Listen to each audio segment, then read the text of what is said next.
सच के साथ। नमस्कार, सिटी वाराणसी लाइव में आप सभी का स्वागत है। मैं हूं ममता चौरसिया। आइए नजर डालते हैं आज की हेडलाइंस पर। नाबालिग लड़की के साथ दुष्कर्म कर हत्या मामले का पुलिस ने 24 घंटे में किया खुलासा, अभियुक्त गिरफ्तार। लंका थाना क्षेत्र में निर्माणाधीन मकान की शटरिंग गिरी, मची अफरा तफरी, कोई जनहानि नहीं। नगर निगम की कार्यकारिणी के रिक्त पदों के लिए हुआ चुनाव, चुने गए सपा के 2 और भाजपा के 4 सदस्य। और AIM चीफ असदुद्दीन ओवैसी के खिलाफ विभिन्न संगठनों के युवाओं ने जताई नाराजगी, जलाया पोस्टर। और अब खबरें विस्तार से। नगर निगम के कार्यकारिणी के 6 रिक्त पदों के लिए शनिवार को चुनाव हुआ, जिसमें भाजपा के 4 व सपा के 2 सदस्य चुने गए। नगर निगम की कार्यकारिणी का कार्यकाल समाप्त होने के बाद शनिवार को टाउन हॉल में रिक्त पदों के लिए चुनाव हुआ, जिसमें कार्यकारिणी के लिए 6 सदस्य निर्विरोध चुने गए, जिसमें सपा के 2 और भाजपा के 4 पार्षद चुने गए। नगर निगम कार्यकारिणी में सपा से पार्षद प्रमोद कुमार राय व अमरदेव यादव निर्विरोध सदस्य चुने गए और भाजपा की ओर से राजेश कुमार यादव, हनुमान प्रसाद, नरसिंह दास, सुशील कुमार नगर निगम कार्यकारिणी के सदस्य निर्वाचित हुए। सपा के प्रमोद कुमार पिछली कार्यकारिणी में भी सदस्य थे, इस नाते उनके पास अनुभव अच्छा खासा है। शनिवार की सुबह नगर निगम के अस्थायी सदन टाउन हॉल में नगर निगम कार्यकारिणी की बैठक हुई, जिसकी अध्यक्षता मेयर अशोक तिवारी ने की। प्रारंभिक कार्यवाही के बाद कार्यकारिणी चुनाव पर चर्चा हुई और प्रक्रिया शुरू हुई गई। सुबह रिक्त पदों पर 7 सदस्यों ने नामांकन किया था। इसमें सपा के 2 और भाजपा के 5 पार्षद शामिल थे। काफी देर की जद्दोजहद के बाद भाजपा के पार्षद माधुरी सिंह ने अपना पर्चा वापस ले लिया। इसके बाद 6 पदों पर सभी उम्मीदवारों को निर्विरोध चुना गया। नगर निगम बोर्ड के 6 रिक्त पदों पर शनिवार को नगर निगम के अस्थायी सदन टाउन हॉल में चुनाव हुआ। इस चुनाव में भाजपा से माधुरी सिंह, राजेश कुमार यादव, हनुमान प्रसाद, नरसिंह दास और सुशील कुमार ने नामांकन किया। वहीं सपा से प्रमोद कुमार राय और अमरदेव यादव ने नामांकन किया। 7 सदस्यों का नामांकन आने के बाद उपचुनाव अधिकारी मनोज त्रिपाठी ने 30 मिनट का समय नामांकन वापसी का दिया। सर्वसम्मति के द्वारा 6 लोगों का चयन हो जाए, परंतु एक सदस्य की संख्या ज्यादा नामांकन में हो गई। कुल 7 लोग हुए। 7 में नाम वापसी के बाद जब 7 बचे तो सदन के अन्य वरिष्ठ जन मेरे स्वयं के द्वारा एक प्रयास किया गया और माधुरी सिंह जो निर्दल प्रत्याशी रही, उनके प्रवीण राय जी प्रस्तावक थे, उनसे वार्ता करने पर उन्होंने अपने नाम को विड्रा कर लिया और सर्वसम्मति से 6 सदस्यों का चुनाव संपन्न हुआ। बैठक में क्या निर्णय लिया गया? देखिए, आज का एजेंडा सिर्फ चुनाव था। आज के इस सदन की बैठक में केवल चुनाव की प्रक्रिया पूर्ण हुई है। बाकी सदन के अध्यक्ष माननीय महापौर जी ने चुनाव संपन्न होने पर अधिकारियों को और शहर की जनता की मंशा और पार्षदों की जो मंशा है उस मंशा से अवगत कराए। नाबालिग लड़की के साथ हुए दुष्कर्म मामले का खुलासा पुलिस ने 24 घंटे में किया और घटना को अंजाम देने वाले अभियुक्त को गिरफ्तार किया। कैंट थाना क्षेत्र के नदेसर स्थित काशीराज अपार्टमेंट में नाबालिग बालिका के साथ दुष्कर्म एवं हत्या कर छत की पानी की टंकी में छुपाने का प्रयास किए गए मामले को लेकर पुलिस ने 24 घंटे के अंदर खुलासा किया है। मामले का खुलासा डीसीपी चंद्रकांत मीणा द्वारा किया गया, जिसमें वांछित अभियुक्त आशीष उर्फ गोलू को गिरफ्तार किया गया है। वाराणसी के कैंट थाना क्षेत्र के राजा बाजार निवासी हीरालाल पत्नी अनीता देवी ने 27 जून को कैंट थाने में तहरीर दी कि उनकी 13 वर्षीय पुत्री 26 तारीख रात को घर से बाहर गई, जो लापता हो गई, जिसे ढूंढने का प्रयास किया गया पर मिल नहीं रही है। पुलिस ने मामले का संज्ञान लेते हुए मुकदमा दर्ज कर लिया, जिसके बाद जांच में जुट गई। इसके बाद काशीराज अपार्टमेंट के पानी टंकी से शुक्रवार को बालिका का शव बरामद होने के बाद पुलिस जांच में जुट गई। पुलिस ने इलेक्ट्रॉनिक साक्ष्य की मदद से अभियुक्त को पंडित दीनदयाल उपाध्याय राजकीय चिकित्सालय के पास से गिरफ्तार किया है। अभियुक्त लड़की के जान पहचान का था, जिससे लड़की उसके बहकावे में आ गई। पुलिस ने बताया कि पूरे मामले में 302 एक्ट पास्को एक्ट की बढ़ोतरी करते हुए आगे की कार्यवाही की जा रही है। घटना के विषय में डीसीपी चंद्रकांत मीणा ने बताया कि 27 जून को वादिनी अनीता देवी पत्नी हीरालाल द्वारा प्रार्थना पत्र दिया गया कि उनकी 13 वर्षीय पुत्री 26 जून को घर से कहीं चली गई है, जिसका शव 28 जून को शव पानी की टंकी में बरामद होने व अभियुक्त की गिरफ्तारी के लिए टीम गठित की गई। पुलिस ने बताया कि अभियुक्त ने पूछताछ पर बताया कि मृतिका मेरे मोहल्ले में ही रहती थी, जिससे मेरी अक्सर बातचीत हुआ करती थी। 26 जून शाम को भी मैंने उससे बात की थी। तभी मैं उसे बहला फुसला कर अपने साथ चलने को कहा तो वह घर पे बताने चली गई। वह कुछ देर बाद बाहर आई और ए ब्लॉक की ओर चली गई, जिसकी छत पर मैंने उसे मिलने को कहा था। पीछे पीछे मैं भी गया। छत पर पहुंचकर मैंने उससे जोर जबरदस्ती शुरू की और उसके विरोध करने के बावजूद उसके साथ गलत काम किया, जिसके बाद वह बेहोश हो गई। उसकी सांसें नहीं चल रही थी, जिससे मैं काफ़ी डर गया और सामने रखे पानी टंकी में उसकी लाश को छुपाने की नीयत से डालकर नीचे भाग गया। तो 27 जून को उन्होंने थाने पर जाके शिकायत की। सुसंगत धाराओं में मुकदमा पंजीकृत किया गया और इसमें टीमों का गठन किया गया जो आसपास स्थानीय लोगों से पूछताछ कर रहे थे और कैमरा दिखवा रहे थे। 28 जून को सुबह गुरमीत खन्ना, जो वहाँ पे बगल में 250 मीटर दूर है मृतका के घर से, वहाँ अपार्टमेंट में रहते हैं, उन्होंने फ़ोन किया कि उनकी पानी की टंकी में एक डेड बॉडी मिली है। घटनास्थल का निरीक्षण किया गया और आसपास के CCTV फुटेज हैं उनको खंगाला गया। उसी के आधार पे घटना की पुष्टि हुई। घटना में जो अभियुक्त हैं वो मृतका के पड़ोसी हैं, जिनका नाम आशीष और गोलू है, जिन पर पूर्व में एक मुकदमा 2021 में इसी थाने में लिखा गया है। हमारे पास तमाम इलेक्ट्रॉनिक और फिजिकल एविडेंस हैं, जिससे अभियुक्त की इस घटना में संलिप्तता की पुष्टि होती है। अभियुक्त को जेल भेजा जा रहा है, उसके बाद अग्रिम वैधानिक कार्रवाई करी जाएगी और पुलिस ये पूरा प्रयास करेगी कि इसको जल्दी हम ट्रायल पे लें और अभियुक्त को हम सजा दिलाएं। लंका थाना क्षेत्र में निर्माणाधीन मकान की शटरिंग गिरने से क्षेत्र में अफरा तफरी का माहौल हो गया। यह संयोग अच्छा था कि उस समय मजदूर खाना खाने चले गए थे और कोई जनहानि नहीं हुई। वाराणसी के लंका थाना अंतर्गत रोहित नगर में शनिवार को 3 मंजिला मकान भरभरा कर धराशायी हो गया। कॉलोनी के बीचों बीच स्थित मकान भरभरा कर धराशायी हो गया। तेज आवाज के बीच कॉलोनी में अफरा तफरी मच गई। बताया जा रहा है कि इस मकान में 3 लोगों के परिवार रहते थे, जिनमें क्रमशः गोपाल सेठ, कन्हैया सेठ और घनश्याम सेठ अपने परिवार समेत फिलहाल कहीं और रह रहे थे। धराशायी हुए मकान में काम चल रहा था। अचानक शटरिंग का पिलर टूटा और मलबा गिर पड़ा। हालांकि जब घटना हुई तब कोई अंदर नहीं था, सभी मजदूर खाना खाने गए थे।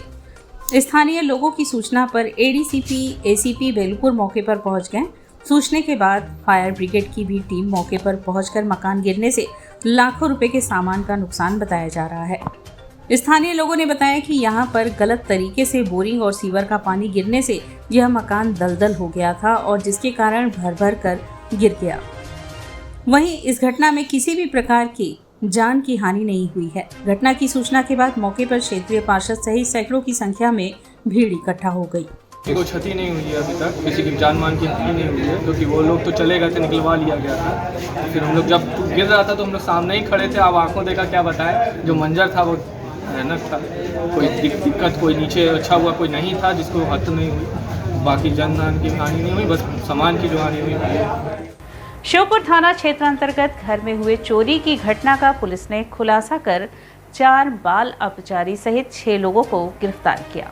थाना श्योपुर पुलिस टीम द्वारा इलेक्ट्रॉनिक साक्ष्य व मुखबिर की सहायता से थाना श्योपुर कमिश्नरेट वाराणसी के विभिन्न मुकदमों से संबंधित वांछित अभियुक्त बनारसी पुत्र बाल किशोर निवासी ग्राम एढ़े थाना लालपुर पांडेपुर व अनिल वर्मा पुत्र स्वर्गीय दुर्गा प्रसाद निवासी ग्राम बेलवरिया थाना शिवपुर व 4 नफर बाल अपचारी को लोढ़ान प्राइमरी स्कूल शिवपुर से गिरफ्तार किया गया है। अभियुक्त बाल अपचारी के कब्जे से चोरी के आभूषण, 5 मोबाइल व 6,700 नकद व चोरी की घटनाओं में प्रयुक्त लोहे की छड़ बरामद हुई। उक्त गिरफ्तारी व बरामदगी के संबंध में थाना शिवपुर पुलिस द्वारा अग्नितर विधिक कार्यवाही की जा रही है। पुलिस ने बताया कि पूछताछ में अभियुक्तों ने अपराध करने का तरीका बताते हुए कहा, अभियुक्त बाल अपचारी गण रात में लोगों के बंद घरों के ताले तोड़कर उसमें से नकदी व जेवरात चोरी करके बेचते हैं। ये बाल अपचारी निर्माणाधीन मकानों में लेबर का कार्य करते हैं, साथ ही कूड़ा बिनने का कार्य भी करते हैं। कार्य के दौरान जिन घरों में ताला बंद रहता है उन घरों की पहचान कर लेते हैं तथा निर्माणाधीन मकानों में काम करने के दौरान छोटा छड़ का टुकड़ा लेकर छुपा देते हैं। बाद में रात में घर से निकलकर वही छड़ लेकर हम लोग दरवाजे में लगे ताले को तोड़कर घर के अंदर घुस जाते हैं तथा चोरी करने के बाद छड़ को निर्माणाधीन मकान के पास ही फेंक कर चले आते हैं। सभी घरों से चोरी किए गए कुछ सोने व चांदी के सामानों को कपड़े की पोटली में बांधकर राहगीरों को बेच देते हैं। जो पैसा मिलता है आपस में बांट लेते हैं। कुछ सोने चांदी के आभूषण अभियुक्त अनिल वर्मा के पास बेच देते हैं, जो इन बालकों से चोरी का माल खरीद लेता है और इनको थोड़ा बहुत रुपए दे दिया करता था तथा चोरी का माल होने की वजह से अभियुक्त अनिल वर्मा उसी दिन गला देता था, जिसे बाद में बेच देता था। चोरी किए गए मोबाइलों के संबंध में बता रहे हैं कि राह चलते लोगों की जेब से, भीड़ भाड़ वाले बाजारों में से, सब्जी फल वाले ठेलों से, कभी साथ में काम करने वाले लेबरों से चोरी कर लिया करते हैं और इन मोबाइलों को बेच दिया करते हैं। जब कोई भी व्यक्ति अपना मकान ताला करके बंद करके चला जाता था तो उसको सिब्बल से तोड़ के वहाँ पे, और ये वहाँ पे जो भी बेशकीमती जेवरात हैं उनको चोरी करते थे। और एक व्यक्ति है अनिल वर्मा, जो कि सुनार है, शिवपुर का रहने वाला है, उसके यहाँ बेच देते थे। इनसे काफ़ी ज्वेलरी बरामद हुई है, कुछ नकद बरामद हुआ और जो है 5 हमने मोबाइल बरामद हुए हैं।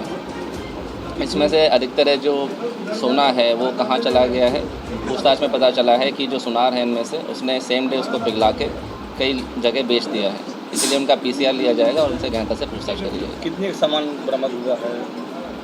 काफ़ी सामान बरामद हो गया, लेकिन जो मेन सामान जो था, जो बता रहे हैं, जो हमारी पूछताछ हुई है, जो वादीगण थे, 6 मुकदमे इन पर लिखे गए हैं, तो उसकी एग्जैक्टली डिटेल लेने के लिए PCR लेना बहुत ज़रूरी है। उसी के बाद हम एग्जैक्टली बता पाएंगे। कितने माल बरामद हुआ है? लाखों का माल बरामद हुआ है, 7,000 में बरामद, कैश भी बरामद हुआ है और हमें 5 मोबाइल बरामद। यहाँ वक्त चला है एक छोटे से ब्रेक का, मिलते हैं ब्रेक के बाद। वाराणसी लाइव सच के साथ। स्वामी हरसिवानंद पब्लिक स्कूल छात्र छात्राओं हेतु वातानुकूलित छात्रावास की सुविधा, हरतिमा युक्त खेल का मैदान, इंडोर गेम आउटडोर गेम की सुविधा, जिम, योगा, ध्यान की विशेष कक्षा, NCC ABC सर्टिफिकेट तथा करियर काउंसलिंग की सुविधा, विज्ञान कला तथा कॉमर्स के साथ वैकल्पिक विषयों की एक लंबी श्रृंखला, कम फीस में उत्कृष्टतम अध्ययन की व्यवस्था, शहर के सभी क्षेत्रों में बस की सुविधा, विज्ञान, कंप्यूटर तथा सभी आधुनिकतम प्रयोगशाला उपलब्ध, audio video classes. Swami Harsivanand public school and hostel, शिक्षण समूह शाखाएं Garhwa Ghat, Ramna, Varanasi. Phone number 9554995413, Jagatganj Varanasi. Phone number 7408457111, Banpurwa, Ramna, Varanasi. Phone number 9554955412, railway station road, Churk, Sonbhadra. Phone number 7081109710, Marsara, Ghorawal, Sonbhadra. Phone number 954963199495 एवं स्वामी हरसिवानंद महाविद्यालय, Churk, Sonbhadra. Phone number 7081109711।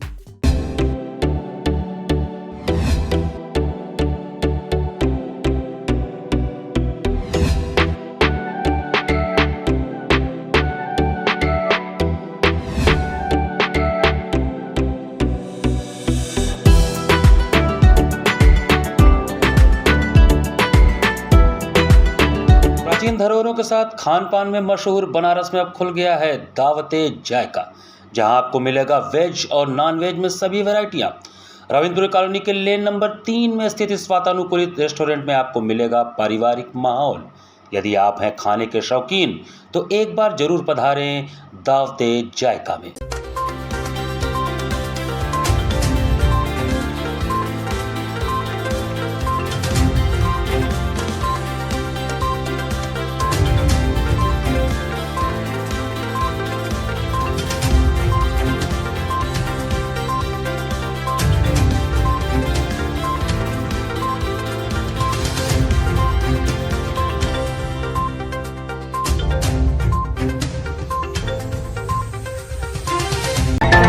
Live सच के साथ। और ब्रेक के बाद पुनः आपका स्वागत है। मुख्यमंत्री योगी आदित्यनाथ ने प्रदेश के मेधावी छात्र छात्राओं को टैबलेट और डीबीटी के माध्यम से उनके खातों में धनराशि भी उपलब्ध कराई। वाराणसी कमिश्नरी सभागार में जनपद के 28 मेधावी बच्चों को डीबीटी के माध्यम से उनके खाते में धनराशि के साथ साथ टैबलेट, प्रशस्ति पत्र, मेडल का वितरण किया गया। प्रदेश सरकार मेधावी बच्चों के कल्याण के लिए लगातार कार्य कर रही है। विधायक सौरभ श्रीवास्तव, जिलाधिकारी S राजलिंगम ने मेधावी छात्राओं को उनकी कामयाबी के लिए शुभकामनाएं दी। राज्य स्तरीय 4 मेधावी छात्रों को 1 लाख तथा जनपद स्तरीय मेधावी छात्र छात्राओं को 21,000 की धनराशि डीबीटी के माध्यम से उपलब्ध कराई गई। मुख्यमंत्री योगी आदित्यनाथ ने शनिवार को लखनऊ में आयोजित कार्यक्रम में प्रदेश के मेधावी छात्र छात्राओं को चेक और टैबलेट का वितरण कर उनका उत्साहवर्धन किया। इसी क्रम में वाराणसी के कमिश्नरी सभागार में कार्यक्रम आयोजित कर जनपद के 28 मेधावी बच्चों को भी डीबीटी के माध्यम से उनके खाते में धनराशि के साथ साथ टैबलेट, प्रशस्ति पत्र, मेडल का वितरण किया गया। इस अवसर पर मुख्य अतिथि विधायक कैंट सौरभ श्रीवास्तव के साथ शिक्षा विभाग के अन्य अधिकारी उपस्थित रहे। मुख्य अतिथि विधायक सौरभ श्रीवास्तव ने कहा कि प्रदेश सरकार मेधावी बच्चों के कल्याण के लिए लगातार कार्य कर रही है। यही कारण है कि आज इन बच्चों का उत्साह बढ़ाने के लिए सरकार ने ऐसा प्रयास किया है। विधायक ने बच्चों को संबोधित करते हुए कहा कि आज इस महान देश को हम लोग संभाल रहे हैं। कल इस देश की कमान आपको अपने हाथ में लेनी है। कड़ी मेहनत कर स्वयं को इस लायक बनाइए। अपने मन में राष्ट्र प्रथम का भाव जागृत करिए और अनुशासित दिनचर्या अपनाइए। जिलाधिकारी एस राजलिंगम ने सम्मानित किए गए मेधावी बच्चों को उनके इस कामयाबी के लिए शुभकामनाएं देते हुए भविष्य में इस प्रयास को जारी रखने हेतु उन्हें प्रेरित किया। इस अवसर पर राज्य स्तरीय 4 मेधावी छात्रों को 1 लाख तथा जनपद स्तरीय मेधावी छात्र छात्राओं को 21,000 की धनराशि डीबीटी के माध्यम से उनके बैंक खाते में ट्रांसफर की गई। इस अवसर पर उपस्थित मेधावी बच्चों ने भी अपने अनुभव को साझा किया और बताया कि वह किस प्रकार कड़ी मेहनत कर परीक्षा में सफलता प्राप्त की है और जीवन में इसी तरीके से मेहनत करके वह अपने समाज और राष्ट्र को उन्नत के रास्ते पर ले जाने के लिए कृत संकल्पित हैं। 12th में 96.6% गेन करके डिस्ट्रिक्ट लेवल पे 2nd रैंक और पूरे यूपी में 7th रैंक प्राप्त किया। कितना घंटे पढ़ती थी आप? सर ऑलमोस्ट हॉस्टल में रहते थे जिसकी वजह से ऑलमोस्ट 5 to 6 आवर हो जाता था। इसको श्रेय देंगी इतना अच्छा पोजीशन लाई? यस सर, इसका श्रेय हम अपने मम्मी पापा के साथ साथ अपनी टीचरों को भी देना चाहते हैं और जिसमें से स्पेशली जो मुझे स्पेशली से सब्जेक्ट पढ़ाते थे, स्पेशली हम उन टीचर्स को अपना श्रेय देना चाहते हैं। आगे चल के क्या बनना चाहती हो आप? सर हम आगे चल के एक डॉक्टर बनना चाहते हैं और एक बहुत अच्छे आदमी बनना चाहते हैं। साहब ने हमेशा सेल्फी लिया। यस सर, कितना अच्छा? मुझे बहुत अच्छा लगा। क्या? उनके साथ उनसे मिलने का मौका मिला, उनके साथ सेल्फी लेने का मौका मिला। कभी मैंने सोचा नहीं था ये। डेयरी फार्म प्रिंटिंग प्रेस और एयरड्रम बंद करने की खबर पर बीएचयू के छात्र भड़क उठे और बीएचयू के मालवीय भवन से सिंह द्वार तक छात्रों ने आक्रोश मार्च निकाला। स्थानीय समाचार पत्रों के द्वारा बीएचयू में डेयरी फार्म प्रिंटिंग प्रेस और एयरोड्रम बंद होने की सूचना से छात्र आक्रोशित हैं। बीएचयू छात्र संघ के पूर्व उपाध्यक्ष अरविंद शुक्ला के नेतृत्व में सैकड़ों की संख्या में छात्रों ने मालवीय भवन से आक्रोश मार्च निकाला। मालवीय भवन से शुरू होकर आक्रोश मार्च सिंह द्वार तक भ्रमण कर पुनः महिला महाविद्यालय चौराहे पर पहुंचकर सभा में तब्दील हो गई। इस अवसर पर छात्र नेताओं ने चेतावनी दी है कि यदि महामना की थाती गौशाला प्रिंटिंग प्रेस और एयरोड्रम को साजिश करके बंद किया गया तो आंदोलन उग्र किया जाएगा। बताते चले कि कुलपति के निर्देश पर विश्वविद्यालय के विकास के लिए पिछले दिनों एक प्रशासनिक सुधार कमेटी गठित की गई थी। प्रशासनिक सुधार कमेटी ने बीएचयू में महामना मालवीय जी द्वारा स्थापित गौशाला प्रिंटिंग प्रेस, एयरोड्रम सहित कई संस्थानों को निष्प्रयोजन बताकर बंद करने की रिपोर्ट सौंपी थी। इसी को लेकर छात्र भड़क गए। उधर बीएचयू के पीआरओ की ओर से जारी एक विज्ञप्ति में कहा गया है कि बीएचयू में कार्य कुशलता बढ़ाने तथा संसाधनों का इष्टतम इस्तेमाल सुनिश्चित करने के उपाय सुझाने हेतु जुलाई 2022 में प्रशासनिक सुधार समिति का गठन किया गया था। इस समिति ने जून 2023 में अपनी रिपोर्ट सौंपी थी। विश्वविद्यालय द्वारा यह स्पष्ट किया जाता है कि यह रिपोर्ट समिति की राय है, न कि विश्वविद्यालय का निर्णय। किसी भी समिति की रिपोर्ट अथवा सिफारिशों के क्रियान्वयन पर काशी हिंदू विश्वविद्यालय का निर्णय ही अंतिम होता है, जिसे विश्वविद्यालय द्वारा विविध संबंधित पक्षों पर समग्र रूप से मंथन के बाद एवं विद्यार्थियों, शिक्षकों तथा संस्थान के हित को ध्यान में रखकर ही लिया जाता है। संसद में शपथ के दौरान ओवैसी ने जय फिलिस्तीन का नारा दिया था, जिसको लेकर विभिन्न संगठनों में नाराजगी है। संगठन के युवाओं ने मुर्दाबाद नारे के साथ एआईएमआईएम चीफ असदुद्दीन ओवैसी का पोस्टर भी जलाया। वाराणसी के जिला मुख्यालय पर शनिवार को एआईएमआईएम चीफ असदुद्दीन ओवैसी के खिलाफ विभिन्न संगठनों के युवाओं ने नाराजगी जताई, साथ ही मुर्दाबाद के नारे भी लगाए। संसद में शपथ के दौरान ओवैसी ने जय फिलिस्तीन का नारा दिया था। इसी को लेकर युवाओं में नाराजगी है। लोकसभा में संसद सदस्य के रूप में शपथ लेते हुए असदुद्दीन ओवैसी का यह कृत्य भारत के संविधान के अनुच्छेद 102 के खंड 1 के खंड घ का स्पष्ट उल्लंघन है। इस अनुच्छेद में यह प्रावधान है कि यदि कोई संसद सदस्य किसी विदेशी राज्य के प्रति दृढ़ता निष्ठा प्रदर्शित करता है अनुपालना स्वीकृत करता है तो यह उसके संसद सदस्यता को निर्हरित करता है और यह कृत्य संसद सदस्य की सदस्यता समाप्त करने का आधार भी है। ऐसी स्थिति में भारत के संविधान के अनुच्छेद 103 के खंड 1 व खंड 2 में यह स्पष्ट प्रावधान दिया गया है कि यदि कोई संसद सदस्य भारत के संविधान के अनुच्छेद 102 के खंड 1 का उल्लंघन करता है तो उसकी संसद सदस्यता अनुच्छेद 103 के खंड 1 व 2 में वर्णित प्रावधानों के अनुरूप भारत के महामहिम राष्ट्रपति को यह अधिकार होगा कि उसकी सदस्यता रद्द कर सकता है।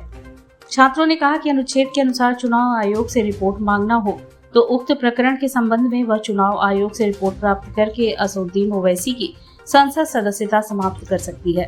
ऐसी स्थिति में असदुद्दीन ओवैसी की लोकसभा की सदस्यता भारत के संविधान के सम्मान में व अनुपालन में अनुच्छेद 103 के खंड 1 व 2 में विहित प्रावधानों के अनुरूप उनकी लोकसभा सदस्य का समाप्त किया जाना आवश्यक है।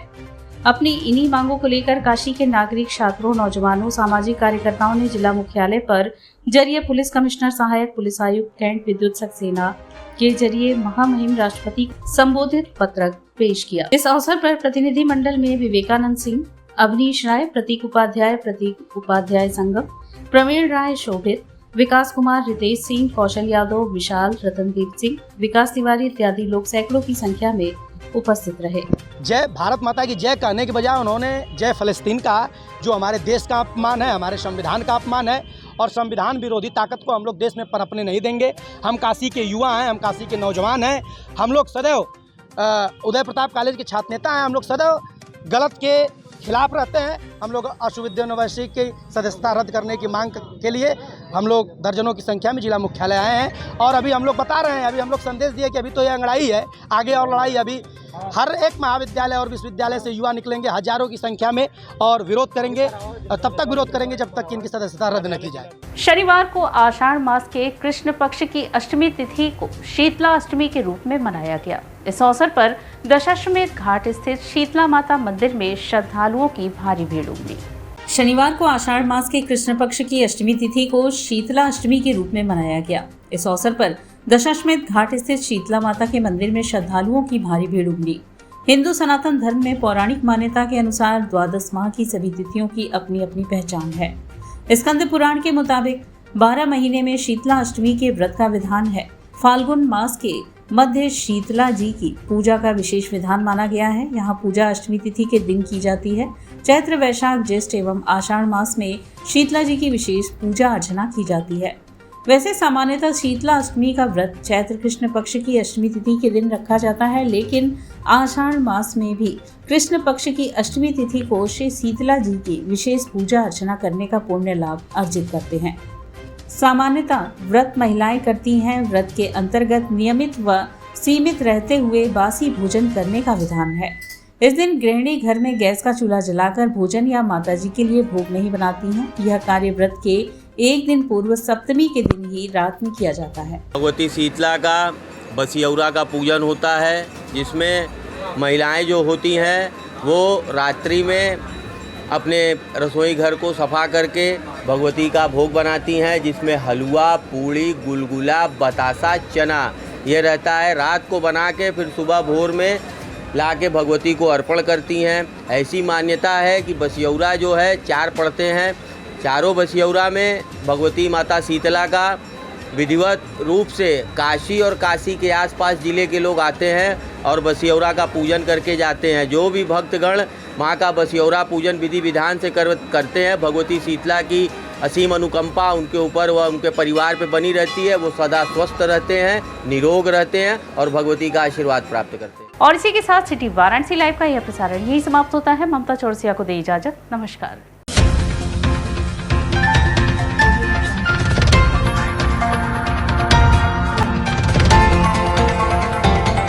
वाराणसी लाइव, सच के साथ।